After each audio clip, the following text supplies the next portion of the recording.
Ada kalau begitu. Ini masalah nasional, Pak. Sudah masalah agama ini, Pak. Nggak bisa. Ini tetap nggak bisa. Pasal banget Bapak ngomong begitu.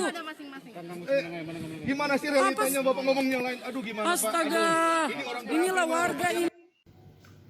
Pace bene, masih hal yang serupa, ada pelarangan ibadah bagi sekelompok umat Kristen. Terjadi 20 September yang lalu.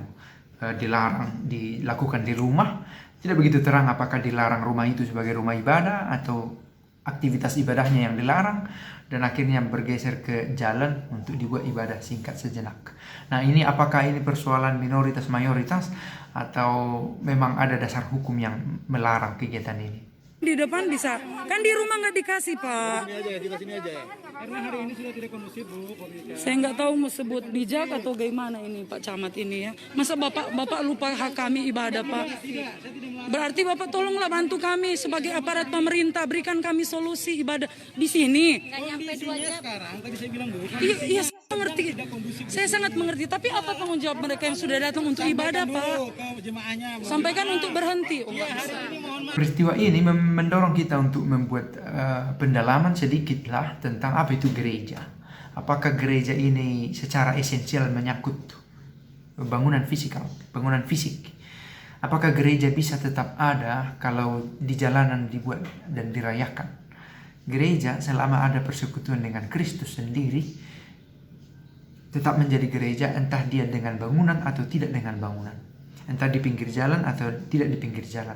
Entah dengan nyanyian atau tidak dengan nyanyian. Di mana ada 2-3 orang berkumpul dalam namaku, di situ aku ada, dan gereja hadir.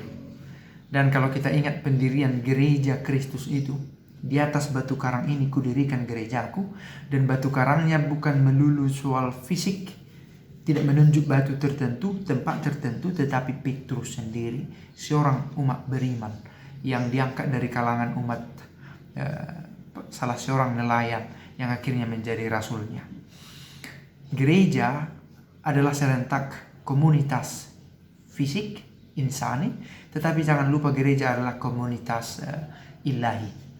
Maka ketika ada pembatasan secara fisik, gereja tidak tutup. Memang perlu diketahui bahwa memang ada 2 sisi yang menjadi permasalahan, yaitu ibadah dan tempat ibadah. Kalau ibadah kami tidak melarang siapapun, tapi kalau tempat ibadah, karena kenapa? Ada aturan, ada SK bersama 3 menteri, yang itu yang perlu perlu diantisipasi. Kemudian ada persoalan pelarangan rumah ibadah. Menjadi pertanyaan, apakah larangan rumah ibadah dengan sendirinya melarang kegiatan ibadah dimanapun? Apakah kalau ibadah di satu tempat, maka tempat itu menjadi rumah ibadah? Apakah karena saya mengundang temanku makan di rumah, maka rumahku menjadi rumah makan? Atau kalau saya sebagai seorang volunteer menyembuhkan beberapa orang sakit di rumahku, maka rumah itu menjadi rumah sakit. Nah, apakah rumah ibadah ini disebut karena di dalam ada ibadah? Ini soal pendedikasian, dedikasio. Kalau sejak semula bangunan ini didirikan sebagai rumah ibadah, ya itu didirikan dengan izin mendirikan bangunan IMB rumah ibadah. Entah dia dipakai sekali setahun, sekali 2 tahun, atau bahkan tidak pernah dipakai, dia tetap rumah ibadah karena sejak semula dia sudah didedikasikan sebagai rumah ibadah. Dan untuk ini ada izin khusus. Ini sejauh saya mengerti. Nah, tempat dimanapun berada, sejauh kita memiliki niat untuk beribadah, kita beribadah di sana, dan tidak dengan sendirinya itu menjadi pendirian rumah ibadah.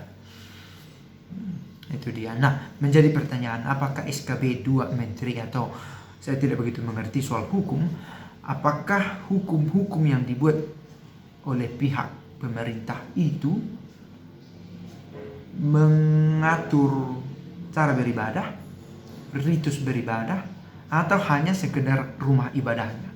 Soal izin mendirikan rumah ibadahnya, tentu bagi orang yang sudah mengerti ini hal yang sangat gampang, tetapi kita yang awam tidak sungguh bisa memahami apakah ini rumah ibadah. Apakah dengan melakukan kegiatan ibadah di satu tempat dengan sendirinya tempat itu menjadi rumah ibadah? Seberapa banyak frekuensinya? Kalau sekali sebulan apakah sudah disebut rumah ibadah? Apakah kalau hanya insidental atau karena peristiwa tertentu kita beribadah di situ menjadi rumah ibadah? Nah, ini juga menjadi topik khusus. Terkait dengan warga masyarakat yang ingin tadi melaksanakan ibadah di luar dari mayoritasnya, maka silahkan saja. Tapi ketika mohon maaf berada di minoritas, kemudian di masyarakat mayoritasnya adalah agama lain, maka perlu ada aturan, Pak. Dan ada satu persoalan yang saya pikir tidak baik untuk dikatakan. Hendaknya karena minoritas hendak menghargai mayoritas, begitulah supaya ada ketenteraman. Di hadapan hukum terminologi minoritas dan mayoritas kiranya tidak cocok untuk dipakai. Kecuali kita berbicara soal de facto. Ya memang sudah ada massa yang berkumpul untuk menolak.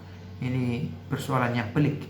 Tetapi de jure secara hukum apa yang tertulis di hadapan sebagai hukum itu berlaku sama rata kepada semua umat.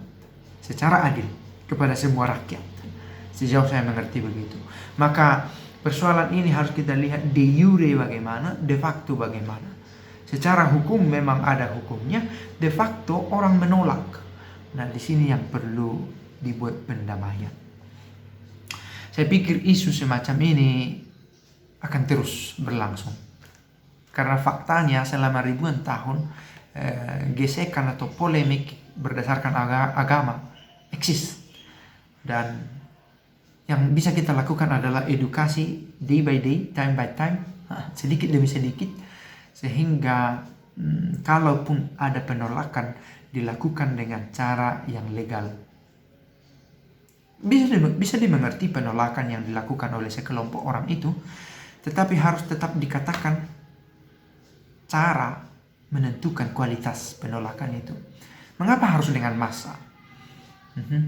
Tidakkah ada otoritas khusus yang berperan untuk menolak? Mengapa harus dengan keramaian, dengan sikap anarkis, seolah-olah tanpa pemimpin, dan membuat kericuhan? Sekali lagi, saya pikir sebagai negara hukum, kita mencoba memanusiakan cara kita juga supaya lebih manusiawi untuk secara legal menyatakan ketidaksetujuan, menyatakan penolakan kita. Sekali lagi bisa dimengerti soal de facto, tetapi de jure setiap orang memiliki kebebasan untuk berpendapat dan merayakan imannya. Hari ini didengarkan oleh seluruh masyarakat yang ada di sini. Kami besok insya Allah akan bawa permasalahan ini ke Bupati Bogor melalui FKUB. Iya, Cuman tadi dua-duanya saling menahan, dua-duanya saling menghormati. Kalau Pak Dompri masih merasa berada di Jonggol, berarti menghormati kami di sini. Karena kenapa? Kami akan selesaikan. Tapi kalau tidak menghormati ya sudah, Bapak bisa keluar dari Jonggol. Ketika bicaranya tadi tidak saling dalam artian menjaga, ya sudah. Tapi kalau saling menjaga, menghormati, menghargai, inilah keadaannya. yang kami nanti bawa ke sana, kita akan dengar nanti solusinya seperti apa. Camat Jonggol. Karena FKUB tingkat Kabupaten Bogor mungkin ada solusi, mungkin ada alternatif, mungkin ada keputusan, kan gitu. Karena kenapa tidak sembarangan? Yang di FKUB itu tidak sembarangan. Bukan orang-orang yang mohon maaf tidak memiliki keilmuan. Jadi karena itu nanti keputusannya seperti apa bisa diterima oleh semuanya, oleh seluruh warga masyarakat yang berada di perumahan ini dan oleh pendeta. Ya, karena kenapa? Jujur saja, permasalahan ini kenapa sampai seperti ini berarti kan tidak bisa kita selesaikan. Tidak ada titik temu, tidak ada yang mungkin tadi bersama-sama bisa menyelesaikan. Ya, jadi hari ini tolong dengarkan. Kami dari Musbika akan menyelesaikan permasalahan ini dan masing-masing menjaga, masing-masing menghormati dan masing-masing saling menahan dirinya. Karena kenapa? Kami tidak mau di Jonggol jadi ramai.